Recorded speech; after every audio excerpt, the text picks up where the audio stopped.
Hi everybody and welcome back to Be Like Christ. Today's video we're going to talk about expanding our minds. That was me expanding my mind in case you were wondering.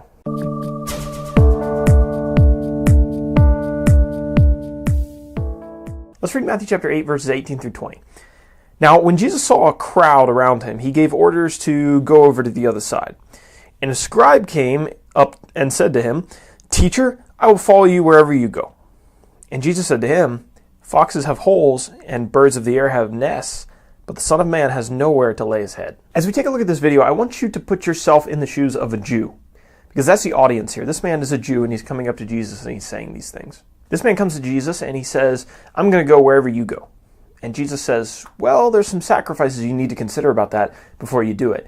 One of those is that I don't have a home."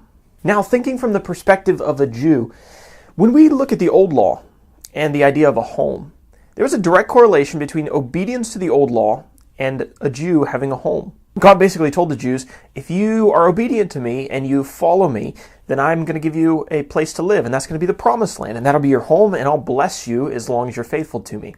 But if you're not faithful to me, then I'm going to curse that land. It's not going to be plentiful and abundant and great to live in, or even worse, I'm going to take you out of that land of promise. But one interesting note is that Jesus, being a Jew, never made his home in the Promised Land. Jesus here is kind of introducing something new, challenging this Jew to expand his mind about a better home. The Jews kind of had an anticipation that when the Messiah came, he was going to come back and he was going to make their home great again. He was going to be their king, they were going to be powerful, they were going to kick the Romans out.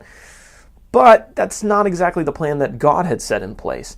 Jesus was going to be their king, but he was going to be a king from heaven. Jesus is calling him to see that the Old Testament, like we see in the book of Hebrews, the Old Testament is a shadow of better things. And that physical, geographic promised land was a shadow of something better, and that was the spiritual promised land that we all as Christians will get to enjoy if we're faithful to God. But that meant that he wouldn't have an earthly home. And perhaps this was part of the reason why so many Jews rejected Jesus, because they had this expectation, and Jesus brought something new, something to challenge them with, a new way of thinking, and they just weren't ready or willing to adopt it. There's probably a lesson there about assuming things. This would have been hard for Jews who grew up in a tradition that pointed them in another direction.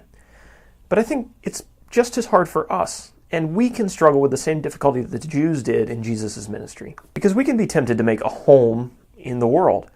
We look around and it appears that the world has so much to offer us. And we can spend a lot of time building a home for ourselves here on earth. Jesus is asking us to expand our minds. Jesus wants to lift our eyes and our attention off of building a home that's going to pass away in 60 or 70 years when our life is over, and cause us to make a better investment in a home that will last forever. The text in Matthew never tells us how that man responds to Jesus' statement. Perhaps he went away sorrowful like the rich young ruler, or perhaps he made the sacrifice and invested in a heavenly home. And I hope that you'll make that second choice as well. Thank you for watching. Subscribe and share the video. Goodbye.